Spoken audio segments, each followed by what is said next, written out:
sa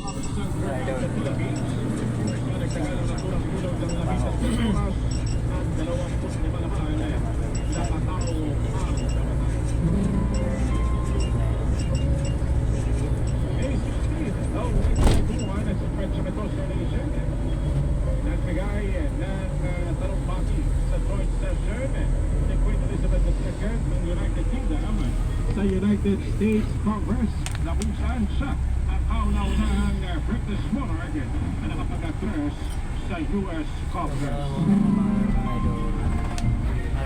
May 16, taong 1981 sa French Idol, natapos sa may 30 taong alikan ng dalawang makapangyarihang komunistang bansa na USSR at China. Matapos bisitahin at kausapin ni Soviet President Mikhail si Chinese leader Deng Xiaoping. May 16, taong 1965 sa President, bumaba sa planetang Venus ang space probe ng Soviet.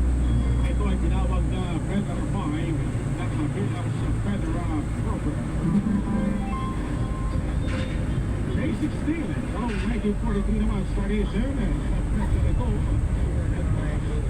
plus ng Napunag ang mga soldado ang kontribusin ito ang weapons radiation sa President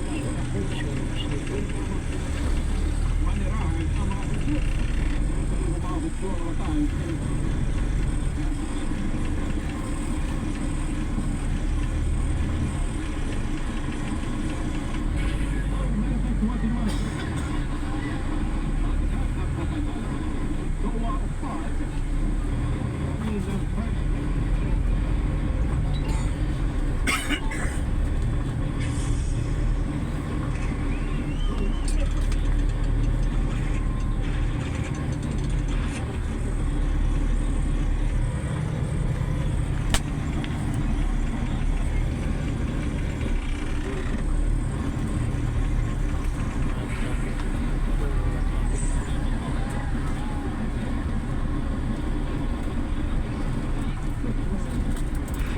dalawang gabi, di tinigilan ng mga anak ko.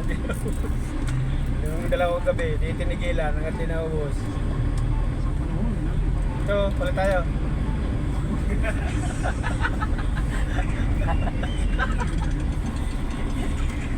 Hindi ka logi dyan, malaki ang buto. Yan, maliit lang ang buto niyan. Ang buto dati.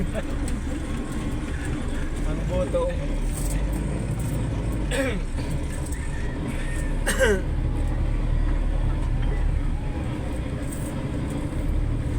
Botong malaki. Uy. Kunin mo agad pag binibigyan. Sa akin pala. Kaya ako lang sasabi ko sa inyo, ikasulugin ka talaga eh. Malata. Aray ka na, wala pa ng ako talaga. Tawa-tawa tuloy si Hago. Pinakasan mo lang ako gabi eh.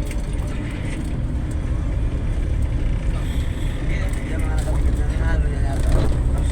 Yan. Bakit ano? Gusto ko, Jin. Yan ang tulad ko.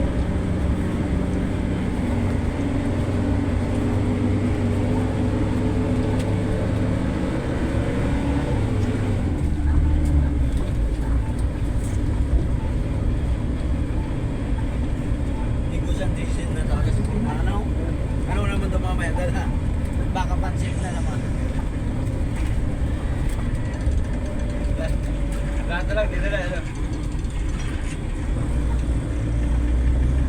Sa araw na.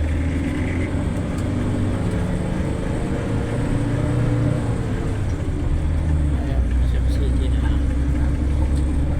Malapit na kami sa traffic.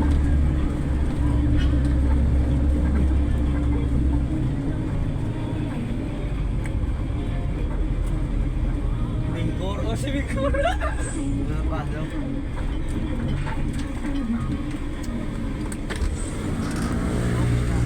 Saan po kayo? Quezon City? Ang kaibigan mo, marami na kayong iba eh.